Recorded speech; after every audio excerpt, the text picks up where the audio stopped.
Life After Prison. By Silence You. Kabanata 1341 hanggang 1350. Mabilis na isinara ni Dayan ang pinto. Noon pa lang nag-react na si Sheila.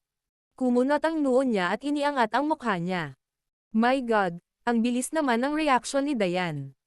Nagpa-process pa lang ang isip ko pero tumakbo na siya papunta sa kwarto niya. Bahagyang ngumiti si Severin at binuhat si Sheila sa kwarto nito. Sige, hindi ako pupunta sa kwarto mo ngayong gabi pero sa akin ka pupunta. Sa ikalawang araw, maagang ginaising ni Sheila si Severin para magkaroon sila ng mas maraming oras sa pamamasyal sa lungsod. Hoy, Severin, nabalitaan ko na ang lungsod ay may isa sa pinakamalaking auction center. Gusto mo bang pumunta at tingnan? Tanong ni Dayan. Sumagi sa isip ni Dayan habang sila ay namamasyal. Oh, talaga? Napakalaki ba talaga? Severin, gusto kong pumunta. Hindi pa ako nakakapunta sa auction center. Nasa sabik na sabi ni Megan. Lumiwanag ang kanyang mga mata na nagpapakita kung gaano siya kainteresado sa ideya. Ako rin. Bagamat hindi ako nagsasanay, mabuti kung makakaranas ako ng ganitong pagkakataon. Sabi ni Felicia. Mungkahi ni Dayan. Sa palagay ko ay maaari kang pumunta doon upang bumili ng ilang mga espiritual na halamang gamot. Hindi ba't sinabi mo na wala ka ng maraming third grade na espiritual na mga halamang gamot na natitira upang makagawa ng mga alchemical pills? Siguro ang auction center ay may ilang mga espiritual na halamang gamot na kailangan mo. Hindi ba't mabuti kung maaari kang magbid ng ilan upang makagawa ka ng higit pang mga alchemical na pills? Naningkit ang mga mata ni Severin matapos marinig iyon. Bakit hindi ko naisip iyon? Dayan, magandang ideya iyon. Dapat talaga akong mag-ipon ng aking mga espiritual na halamang gamot. Gayunpaman, may naisip siya at sumimangot. Ngunit wala akong maraming espiritual na bato ngayon. Talagang hindi sapat para makabili ng third grade na espiritual na mga halamang gamot. Ang mga third grade na espiritual na halamang gamot ay napakabihira at mahalaga. Isinasaalang-alang na kailangan kong bumili ng marami, tiyak na hindi sapat ang aking espiritual na mga bato. Nang marinig iyon, napakunot ang noo ng lahat. Mabilis na nag-isip si Sheila at mamulong. Maaari tayong magpalit kung kailangan natin ng mga espiritual na bato. Ngunit saan natin ito ipagpapalit? Narinig iyon ni Severin at natuwa siya. Hahaha. May ideya ako. Kung talagang ganoon kalaki ang auction center na ito, tiyak na mayaman ang may-ari. Sigurado akong makakapagpalit tayo sa auction center. Tara, dumiretso tayo ngayon at makipagpalitan ng mga espiritual na bato. Hindi nagtagal, dumating ang grupo sa auction center sa sentro ng lungsod. Maraming staff ang naglalakad at abala sa kanilang trabaho. Napatingin si Severin at ang iba pa at papasok na sana sa auction center. Tumigil ka, bigla silang hinarang ng mga guard. Sabi ng isa sa mga guard. Ito ang Flalong Auction Center. Mahigpit na ipinagbabawal na pumasok ang mga tagalabas. Ngumiti si Severin sa mga guard. Ito ay isang auction center. Bawal ba kaming pumasok kahit nandito kami para sumali sa bidding? Tama. Sino sa tingin mo kami? Mayroon kaming mga espiritual na bato at kami ang magiging pinakamalaking kliyente mo. Sabi ni Megan na may pagmamalaki na tono. Gayunpaman, hindi nag-react ang gwardya gaya ng hula ni Megan. Ngumisi siya at sinabing, talagang hindi kayo taga rito. Paano mo nalaman? Nagulat si Felicia at hindi niya naintindihan kung paano nalaman ng mga gwardya na hindi sila lokal. Nagpalitan ng tingin ang mga guard at ngumiti. Simple lang. Ang Flalong Auction Center ay nagsasagawa lamang ng auction tuwing linggo. Tanging ang pinakamagagandang at pinakamahalagang bagay lamang ang ibina-auction dito. Talaga, hindi ka makakakita ng anumang unang gradong mga espiritual na halamang gamot sa listahan ng auction. Nag-auction lang kami ng mga espiritual na halamang gamot na hindi bababa sa pangalawang grado. Kumunat ang noo ni Megan. Nakikita ko, Biyernes ngayon. Ibig sabihin kailangan naming maghintay ng isa pang 2 araw para makasali sa auction. Tanong ni Sheila. Anong oras magsisimula at magtatapos ang auction? Ngumiti ang mga guard. Tama ang tanong mo. O baka makaligtaan mo ito. Karaniwan, ang auction ay magsisimula ng alas 9 ng umaga. Kung mas kaunti ang mga bagay sa auction sa araw na iyon, magtatapos ito ng tanghali. Kung hindi, magtatapos ito ng bandang 1:00 o 2:00 ng hapon. Matatapos lamang ang auction kapag naibenta na ang lahat ng mga bagay sa auction. Kahanga-hanga. Pupusta ako na magkakaroon ng mga third grade na espiritual na halamang gamot. Natuwa si Sheila. Sa yugtong ito, talagang kailangan ni Severin ng maraming third grade na espiritual na halamang gamot. Biglang may napagtanto si Megan at nagningning ang mga mata niya. Ibig sabihin hindi na tayo babalik bukas. Maaari tayong manatili ng 2 araw pa. Ngumiti ng mapait si Severin. Tama ka. Linggo ang auction kaya sa Lunes na lang tayo makakabalik. Hahaha. Dahil hindi kayo taga rito, dapat mong kunin ang pagkakataong ito upang tumingin sa paligid. Maraming pwedeng puntahan. Nagtawanan ang mga guard. Sa kanya napagtanto na maraming magagandang babae ang kasama ni Severin. Magiliw niyang binalaan si Severin. Sir, maari ba kitang bigyan ng payo? Ang Ulang City ay isang malaking metropolitan na lungsod at marami itong makapangyarihang tao. Mas ligtas para sa iyo na magkaroon ng mas maraming bodyguard para protektahan kayong lahat dahil marami kayong magagandang babae sa grupo upang maiwasan ang sinumang tao na target sila. Sa sandaling iyon, lumakad sina Lily at Wendy sa mga gwardya. Salamat sa payo ngunit hindi mo kailangang mag-alala tungkol doon. Mga bodyguard niya kami at napakahusay namin sa aming trabaho. Sigurado ka ba? Akala ko kayong dalawa ay mga babae niya dahil napakabata at maganda ninyong dalawa.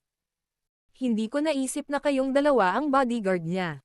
Wow, hindi ko man lang maisip na 2 magagandang babaeng katulad nyo ay gustong maging bodyguard nila. Sabi ng guard habang nakakaramdam ng gulat. Tumawa si Lily. Hahaha. Depende yan kung sino ang boss namin. Hindi lahat ng tao pwedeng kumuha sa amin para maging bodyguard nila. Nakangiting propesyonal ang mga gwardya at walang sinabi matapos marinig iyon. Pagkatapos ng lahat, alam nila na ang mga taong gustong sumali sa auction ay karaniwang mayaman o napakakapangyarihan. Tiyak, wala silang lakas ng loob na saktan ang sinuman. Bigla namang tumawa si Severin at sinabing, alam kong sa linggo ang auction ngunit nais ko pa ring makita ang taong in charge dito ngayon. Kailangan kong makipagpalitan ng malaking halaga ng mga espiritual na bato. Sana ay matulungan ninyo akong ipaalam sa in charge. Hahaha. Magkano ang gusto mong palitan? May serbisyong pakikipagpalitan nga ang auction center. Pero busy ang mga executives at mga supervisors sa pagsasanay ngayon. Natatakot ako na wala na silang oras para sa iyo. Nagtanong ulit ni Severin. Sino ang may higit na awtoridad? Ang executives at supervisors. Ang auction center ay may 5 executives. Ngunit sila ay nasa ilalim ng 2 supervisors. At ang taong in charge ay ang direktor. Siya ang namamahala sa lahat ng bagay sa auction center na ito. Sa mga normal na sitwasyon, ang mga executives ay may pananagutan sa pangangasiwa sa pagpapalitan ng mga espiritual na bato. Paliwanag ng guard. Matapos malaman iyon, sinabi ni Severin. Oh, talaga.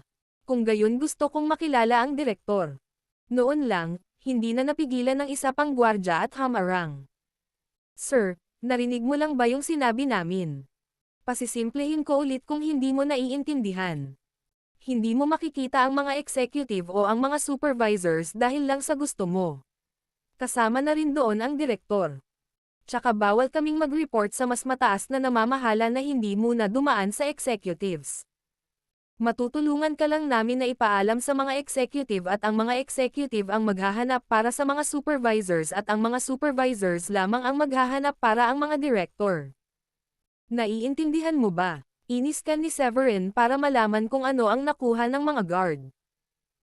Pagkatapos ay pinitik niya ang kanyang palad para kumuha ng 2 second-grade low-rank alchemical pills at ipinasa ito sa mga gwardya.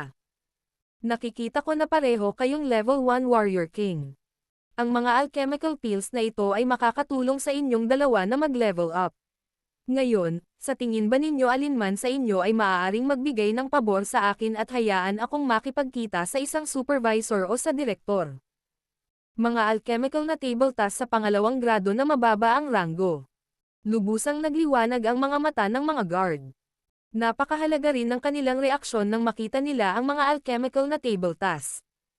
Nang walang anumang pagkaantala, mabilis nilang inagaw ang isang alchemical pill para sa kanilang sarili at inamoy ito. Gayunpaman, sumimangot ang isang gwardya. Sir, Mako ay tiyak na umaasa na matutulungan kita dahil ang alchemical pill na ito ang eksaktong kailangan ko para makasulungon sa susunod na antas. Ngunit maaari lamang naming ipaalam sa mga executive para sa iyo. Ang mga alituntunin ng auction center ay mahigpit na ipinagbabawal sa amin na maghanap ng supervisor o mga direktor nang hindi dumaan sa mga executive. Pasensya na pero hindi ka namin matutulungan. Baka mawalan kami ng trabaho. Sa hitsura nito, ang mga gwardya ay nagsasabi ng totoo. Sabi ni Severin. Sige. Naiintindihan ko. Tapos pwede mo ba kaming dalhin sa supervisor mo? Kami na ang bahala susunod naming gagawin. Oo, kaya namin yan. Hindi kami lalabag sa patakaran sa paggawa niyan. Bagamat hindi matutuwa ang executive na istorbohin natin siya, sulit na gawin ito para sa mga alchemical na table task. Rohan pala ang pangalan ko at siya si Eden. Sabi ni Rohan. Tuwang-tuwa ang mga gwardya nang hindi ipilit ni Severin ang kanyang kahilingan. Hindi na nag-aksaya pa ng oras, mabilis nilang dinala si Severin at ang grupo nito sa auction center. Ilang sandali pa ay nakarating na sila sa labas ng isang tirahan. Sabi ni Rohan. Sir, ito ang tirahan ng executive office. Ang kanyang pangalan ay Caroline Lawton.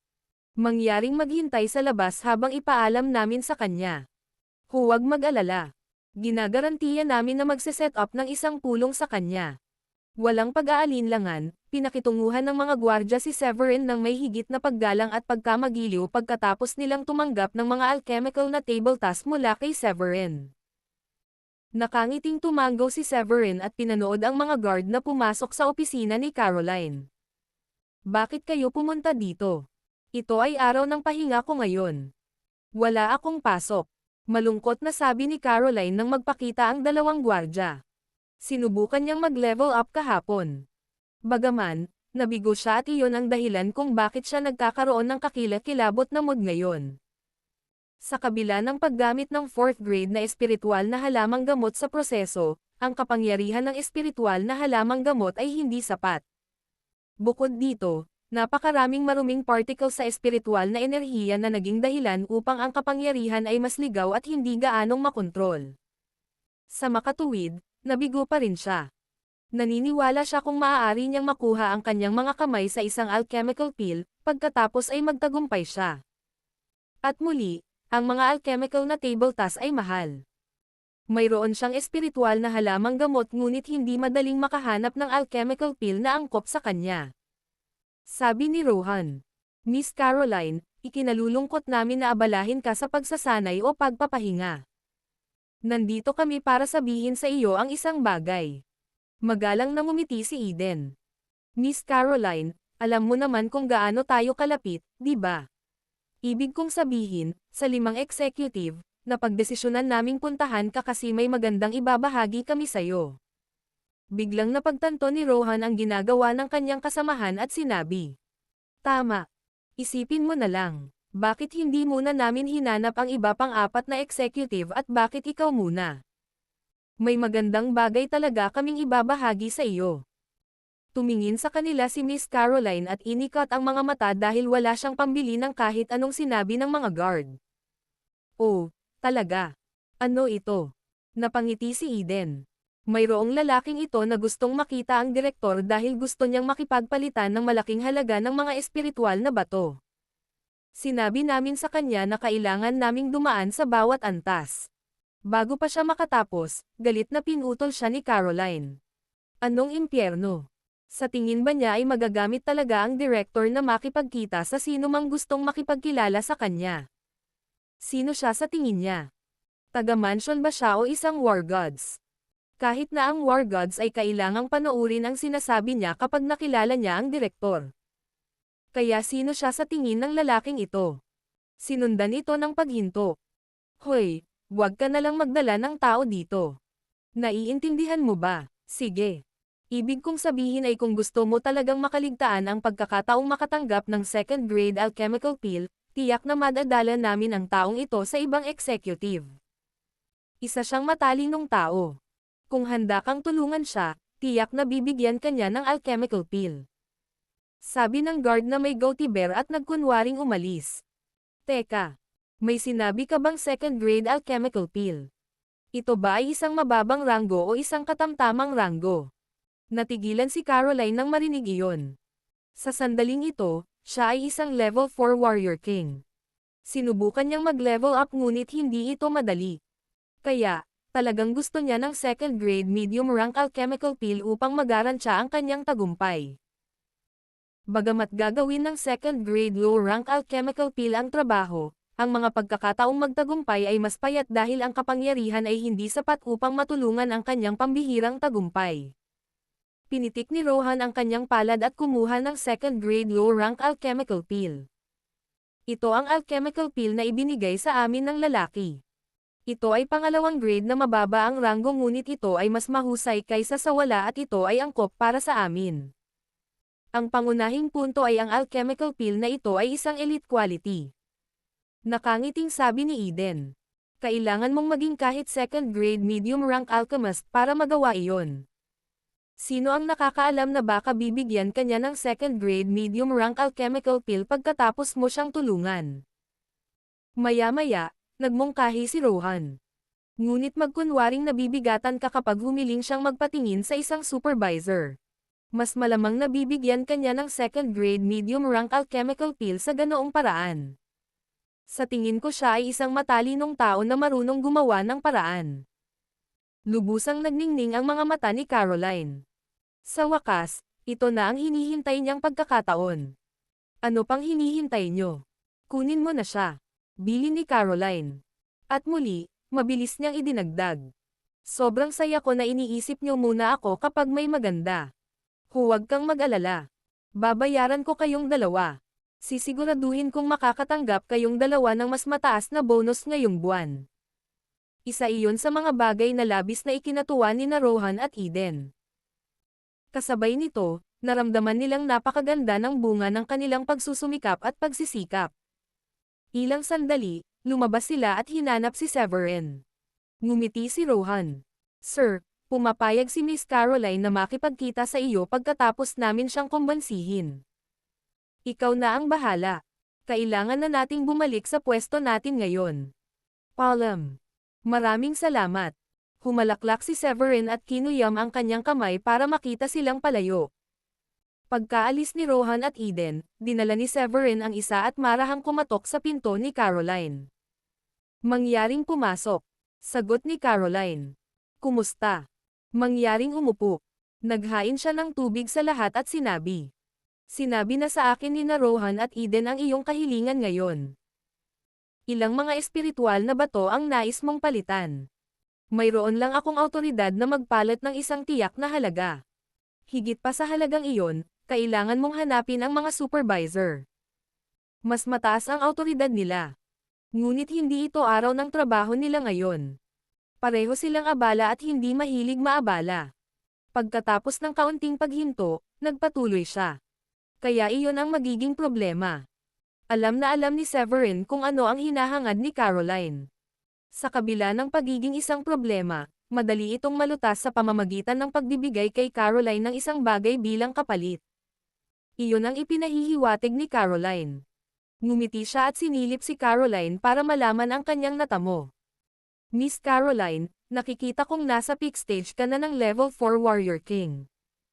Kaya, ang second grade medium rank alchemical peel ay makakatulong sa iyo na sumulong sa level 5 o even level 6, tama ba? Napabuntong hininga si Caroline. Sa pag-uusap, hindi niya ginamit ang alinman sa kanyang espiritual na enerhiya kaya nagulat siya na masabi ni Severin kung anong antas ang kanyang natamo. Napakalakas ng lalaking ito. Naisip niya. Sa gitna ng sorpresa ni Caroline, gumawa si Severin ng second-grade medium rank na tableta gamit ang isang wave ng kanyang palad. Ang pill na ito ay maaaring makatulong sa iyo na makapasok sa level 5 Warrior King, ngunit hanggang doon na lang. Hindi mo maaabot ang level 6 sa pamamagitan nito. Hindi madali ang paggawa ng pambihirang tagumpay ng 2 level ng sabay-sabay.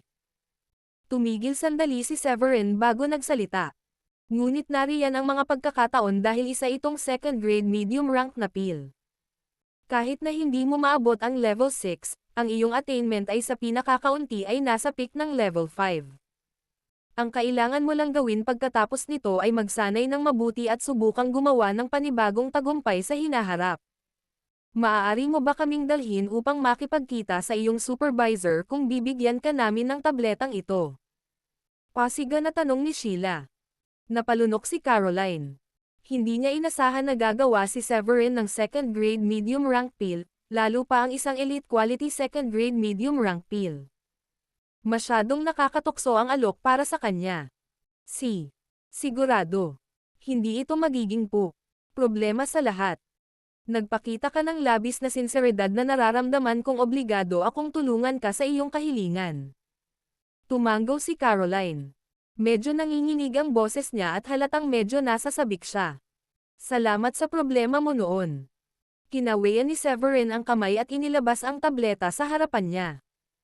Kinuha ni Caroline ang tableta, inilagay ito ng maingat, at tumayo. Maaari ko bang makuha ang iyong pangalan? Sigurado akong ang kahusayan mo sa alchemy ay hindi bababa sa pangalawang grado na mataas ang ranggo, tama ba? Kung gayon, wala akong natatandaang narinig na may isang taong kasing kakayahan mo. Hindi ka rin mukhang pamilyar, kaya hulaan ko na hindi ka taga-Ulang City.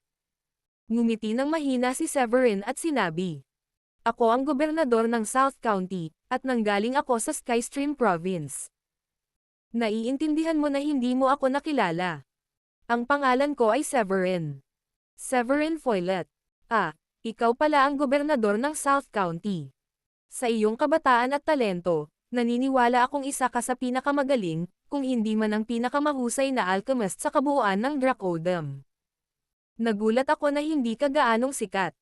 Hindi ko malalaman na magkakaroon ng mga batang talento ang Dracodem kung hindi ka nagpakilala ngayon. Si Caroline ay nasa napakagandang kalagayan pagkatapos uminom ng tableta. Patuloy niyang pinuri si Severin habang papunta sila sa kabilang bahay. Hihihi. Binobola mo ako. Ako ay may posibilidad na panatilihin ang isang mababang profile.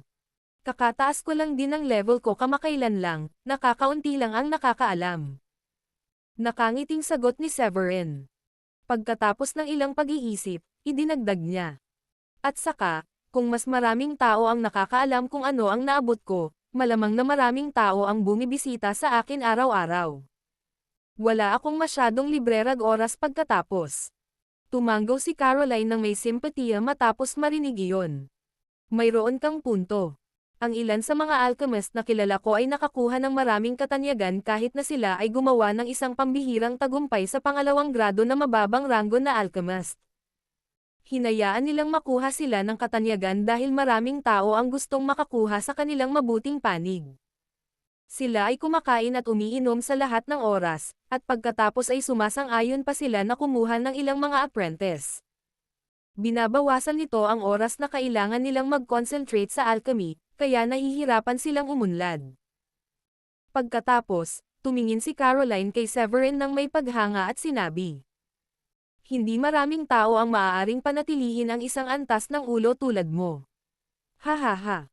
At iyon ang higit na dahilan para ilihim mo ang aking mga nagawa. Nakangiting sabi ni Severin habang dinadala sa isang bahay. Napatingin si Caroline kay Severin. Maaari kang maghintay dito sandali. Ipapaalam ko sa supervisor, na siya ring junior director, na gusto mo siyang makilala. Ang pangalan niya ay Otto Southamire. Naniniwala ako na magiging maayos ang lahat kung bibigyan mo siya ng tableta. Otto Southamire. Tila pumasok sa isip si Severin nang marinig ang pangalan. May magandang singsing dito. Salamat sa iyong tulong noon, Miss Caroline. Nakangiting tumanggaw si Caroline at sinabi kay Severin kung saan maghihintay. Matapos lumakad at kumatok sa pinto, pumasok siya at isinara ang pinto sa likuran niya. Dapat magawa natin ito, di ba? Kung handang tumulong ang junior director, makikilala natin ang senior director. Nakangiting sabi ni Felicia. Sabi naman ni Sheila.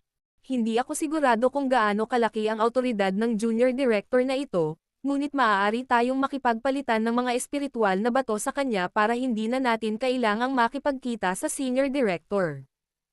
Pinag-isipan ni Severin ang mungkahing iyon at sinabi. Dahil andito na tayo, baka magkita na lang tayo ng senior director. Nagtataka akong malaman kung anong klaseng tao sila. Malungkot na sabi ni Felicia.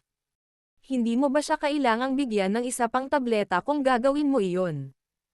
Nakakasakit na makitang ibinibigay mo ang lahat ng mahahalagang tabletang ito. Ngumiti si Severin at pangungumbinsi. Hindi tayo dapat mag-isip ng ganyan. Ang auction house na ito ang pinakamalaki sa Dracodam.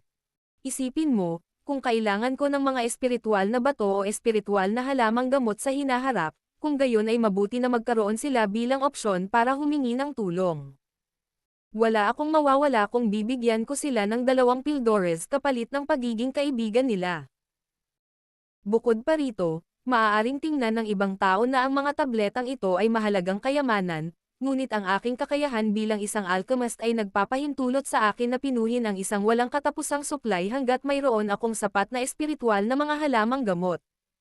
Hindi sila ganoon kahalaga sa akin. Sabi ni Dayan kay Felicia.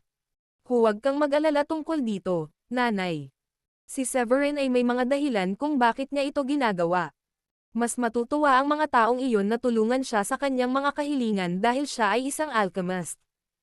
Sa pagkakataong iyon ay nakatayo na si Caroline sa harap ni Otto. Tumingin sa kanya si Otto at kumunot ang noo. Bakit ka nandito para makipagkita sa akin gayong madaling araw pa lang? May problema ba? Nakangiting sabi ni Caroline. Well, Mr. Otto, nakilala ko lang ang isang tao na nagsasabing gusto niyang makipagpalitan ng mga espiritual na bato sa iyo.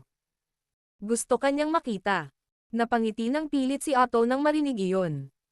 Magkipagpalitan ng mga espiritual na bato. Wala ka bang awtoridad na pangasiwaan ang gayong kahilingan? Bakit kailangan mo ng tulong ko para dito? Baka gusto niyang ipagpalit ang isang malaking bilang ng mga ito. Ngumiti ng pilit si Caroline. Umaasa rin siya na maaari mo siyang ipakilala sa senior director. Napatayo bigla si Otto habang abala sa pag-inom ng tsaa sa sofa.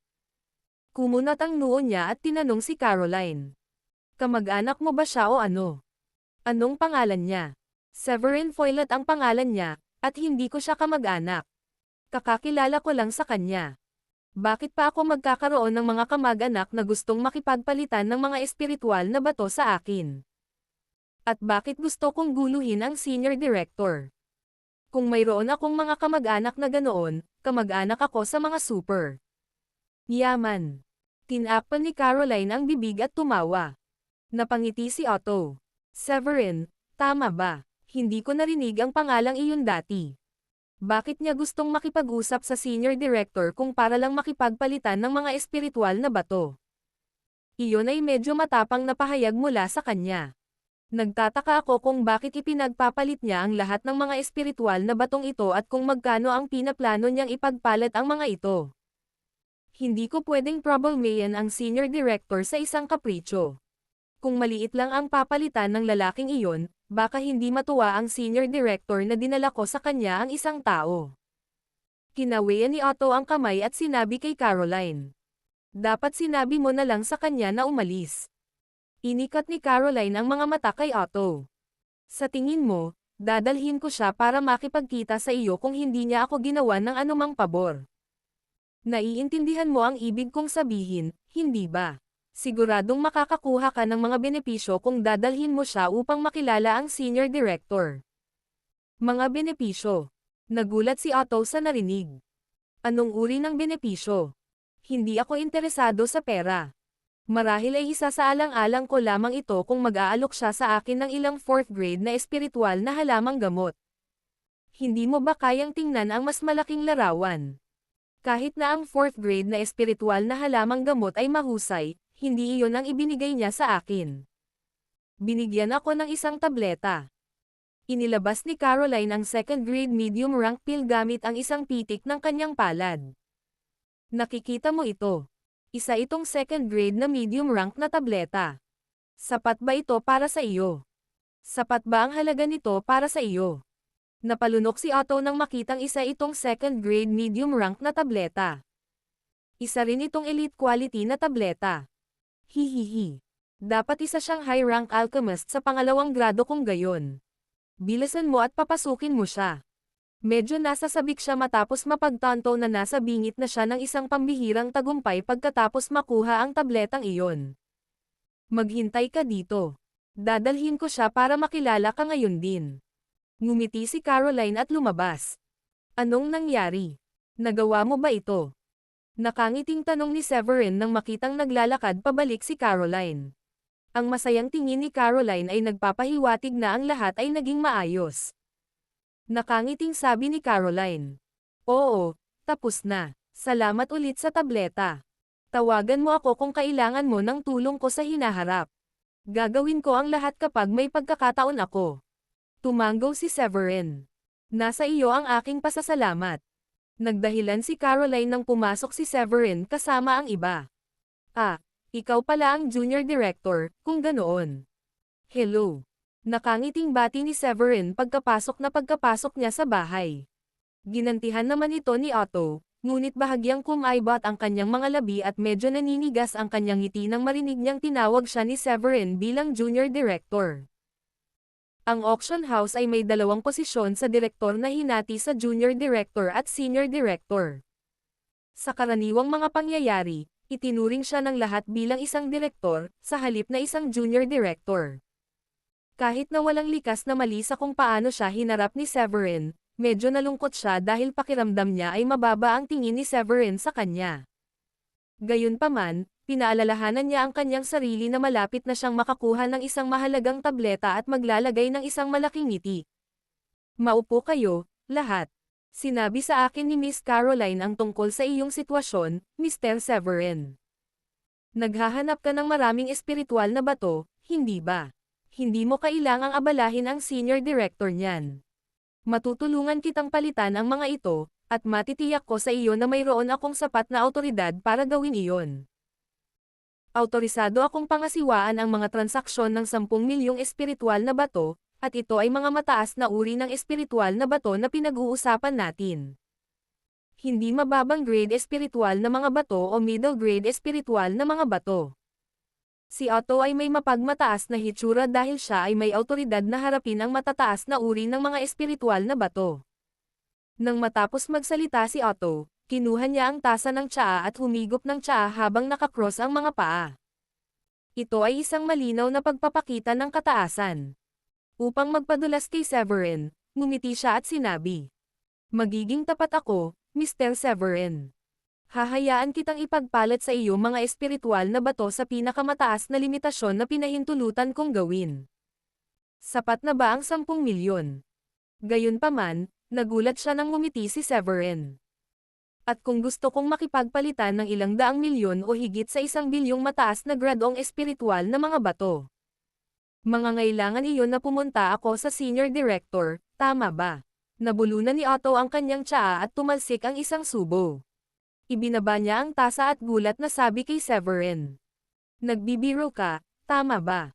Bakit gusto mong ipagpalit ang napakaraming mataas na uri ng mga espiritual na bato? Ano ang planong gawin sa kanila? Nagkibit balikat si Severin at mahinahong sinabi. Siyempre, para sa auction. Para saan ko pa ba ito gagamitin? Ang halagang ito ay nasa ilalim ng pagpapasya ng senior director, bagamat pakiramdam ko ay narito ka upang maghatid ng mga kalakal sa loob ng paglahok sa isang auction. Sa huli ay nagpakawala ng mapait na ngiti si Otto at sinabing, makakapagbigay ka ba ng isang bagay na mahalaga? Maaaring hindi mo maipagpalit ang napakaraming espiritual na mga bato ng walang ganoong bagay. Nakangiting sagot ni Severin. Hindi mo kailangang mag-alala tungkol doon. Ang kailangan mo lang gawin ay dalhin ako upang makilala ang senior director. Pagkatapos ay ipapalit ko ang mga kayamanan. Pagkasabi noon, Kumuha si Severin ng second grade high rank pill at iniabot ito sa kanya. Hindi ko hahayaan na gawin mo ang lahat ng hirap ng walang kapalit. Isang second grade high rank PP pill. Hindi ba dapat isa lang itong second grade medium rank na pill? Nang makita ni Otto na inilabas ni Severin ang pill na iyon, inisip niya na baka pareho rin ito sa natanggap ni Caroline. Sa kanyang pagtataka, ang pill na ibibigay sa kanya ni Severin ay isang second grade high level pill. Ngumiti si Severin. Hindi sapat ang second grade medium rank na mga table task para sa isang level 7 warrior king na tulad mo upang makagawa ng isang tagumpay.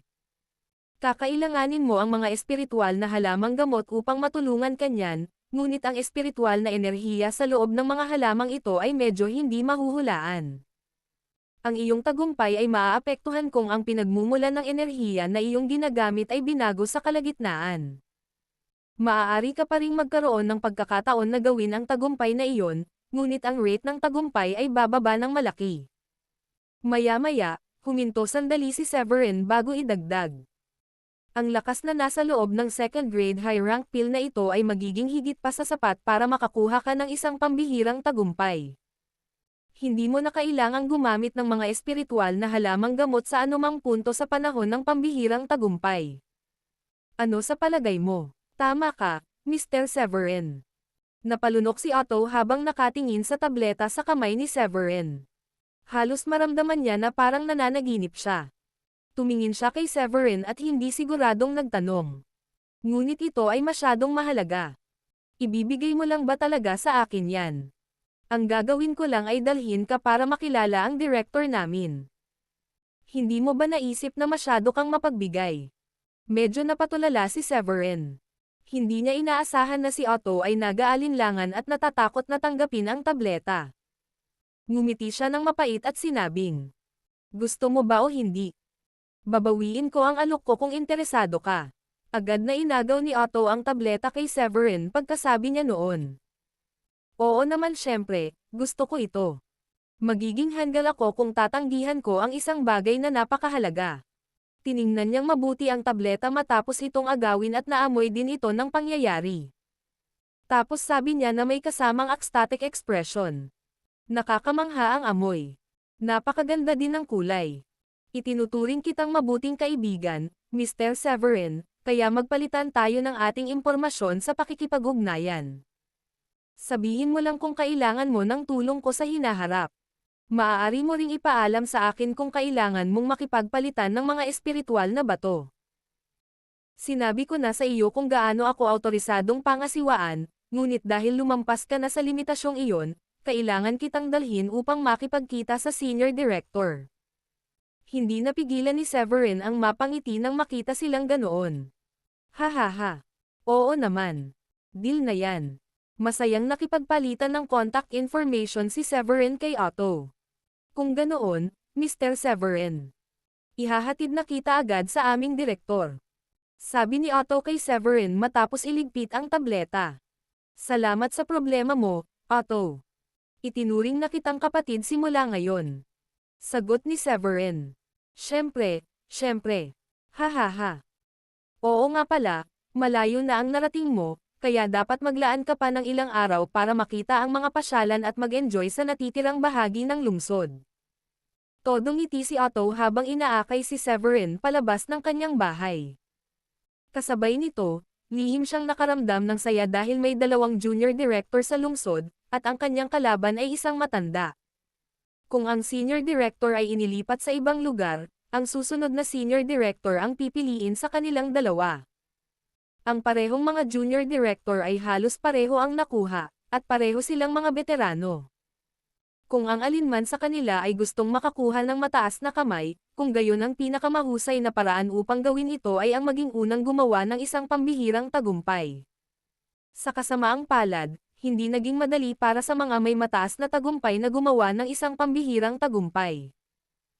Bukod dito, ang mga table task na may mataas na ranggo sa ikalawang baitang ay mas mahalaga, at ang pagkuha nito ay halos parang isang himala.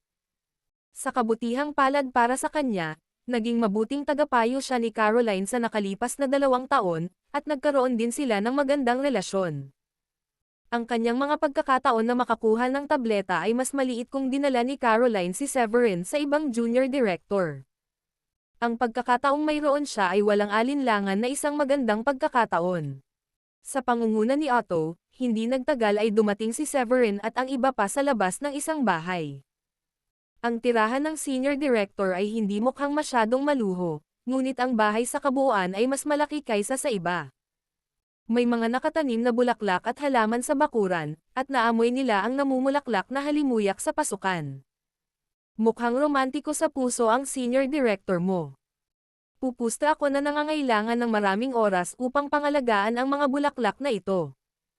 Hindi napigilan ni Sheila ang sarili na maamoy ang ilang mga bulaklak. Mukhang sobrang nag-enjoy siya. Hihihi. Napakagandang babae ng senior director namin. 27 taong gulang pa lang siya ngayong taon, at napakatalentado niyang tao pagdating sa pagkamit. Elsa Lingard ang pangalan niya. Ngumiti si Otto at ipinakilala siya kay Severin. Napakagandang pangalan ni Elsa. Hindi napigilan ni Severin na magulat nang marinig iyon. Ang pagkakaroon ng mataas na antas ng tagumpay sa gayong murang edad ay isa ng tagumpay sa sarili nito, at higit na kapansin-pansin na siya ang senior director. Noong una ay inakala ni Severin na lalaki ang senior director. Isang matandang lalaki, upang maging tapat. Mangyaring maghintay dito. Ipapaalam ko sa kanya ang tungkol sa iyong sitwasyon. Huwag kang mag-alala, sasalubungin ka niya pagkatapos kitang dalhin dito. Ngumiti si Otto at naglakad patungo sa pinto.